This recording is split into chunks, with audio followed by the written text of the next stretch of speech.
हरिओम तत्सत। भारतीय परंपरा में बहुत सारी आध्यात्मिक विधियां हैं और बहुत सारे आध्यात्मिक कर्म हैं। उसमें सबसे अच्छा, सबसे सहज और सबसे दिव्य कर्म जो है उसको कहते हैं प्रणाम। तो आज जो बात मैं आप लोगों को बताने वाला हूँ, बहुत सारे बच्चे मुझसे पूछते हैं, बहुत सारे स्टूडेंट पूछते हैं, बहुत सारे लोग पूछते हैं कि योगी जी प्रणाम का क्या परिणाम होता है।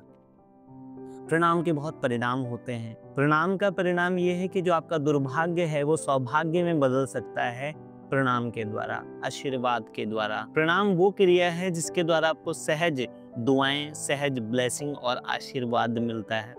इसको समझाने के लिए मैं आपको एक बहुत छोटी सी कथा, बहुत छोटे से काव्य के माध्यम से समझाने का प्रयास करूंगा, जो मैंने मेरे बचपन में सीखा था।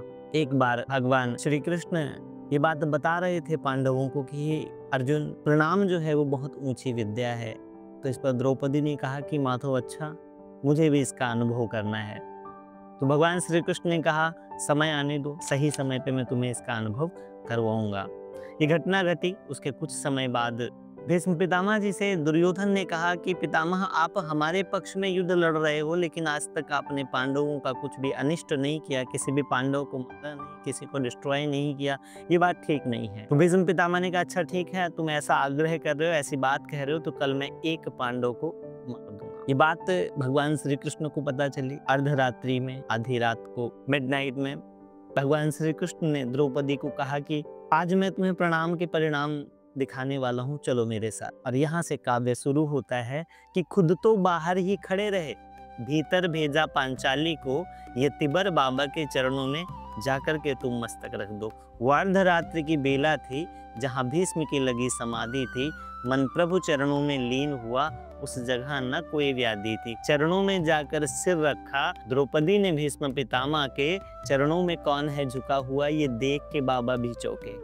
देखा एक सुहागन नारी है, चरणों में शीश झुकाती है, उसके तन की रंगी साड़ी सुहागनपन दर्शाती है।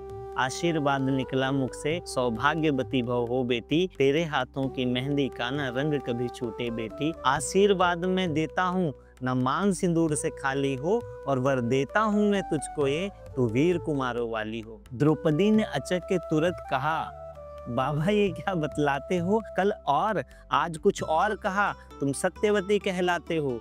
मेरे 5 पतियों में से अगर एक भी मारा जाएगा, आशीर्वाद तेरा बाबा का झूठा नहीं कहलाएगा। हाथों की मेहंदी रहने दो, साड़ी का रंग उड़ाओ ना, सिंदूर जो मेरी मांग का है, बाणों से उसे मिटाओ ना। ये सुनते ही तो बाबा के हाथों की माला छूट गई, ये सुनते ही तो बाबा के हाथों की माला छूट गई। प्रभु चरणों में जो लीन हुई, चितचोर समाधि टूट गई। बोले बेटी, इन प्रश्नों का उत्तर पीछे दे पाऊंगा, तेरे सुहाग का निर्णय भी मैं पीछे ही ले पाऊंगा। बस एक ही बात खटकती है, हैरान जिसने कर डाला। बतला बेटी वो कहाँ छुपा इस जगह तुझे लाने वाला, बतला बेटी वो कहाँ छुपा इस जगह तुझे लाने वाला। बूढ़ा होने को आया है पर अब भी नहीं गई चोरी, नित नई रीतियां चलता है, तुमसे चोरी हमसे चोरी। पुत्री, तूने मेरे कुल को कितना पवित्र कर डाला है, तेरा पहरा देता होगा जो विश्व रचाने वाला है। बाहर आकर के देखा तो ड्योढ़ी का दृश्य निराला था, पीतांबर का घूंघट डाले वहां खड़ा बांसुरी वाला था। चरणों में जाकर लिपट गए, छलिया छलने को आया है, और भक्तों की रक्षा करने को दासी का भेष बनाया है। हे द्रुपद सुधा मेरी बेटी, अब जाओ विजय तुम्हारी है, सतियों का बाल न बाका हो जब रक्षक कृष्ण मुरारी है, सतियों का बाल न बाका हो जब रक्षक कृष्ण मुरारी है।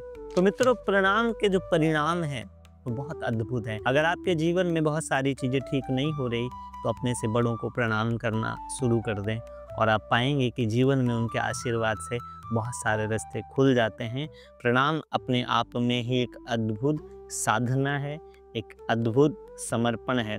तो अपने गुरुओं को, अपने माता पिता को, अपने ज्येष्ठों को, अपने श्रेष्ठों को प्रणाम करें, क्योंकि प्रणाम से जो है अहंकार गिरता है और संस्कार उठता है। हरिओम तत्सत। आशा करते हैं आपको प्रणाम का परिणाम अच्छा लगा होगा, और इस विषय पर अगर आपका कोई प्रश्न है तो जरूर आप कमेंट बॉक्स में पूछ सकते हैं, और अपने अपनों तक इसको पहुंचाने में हमारे सहयोगी बने। हरिओम तत्सत।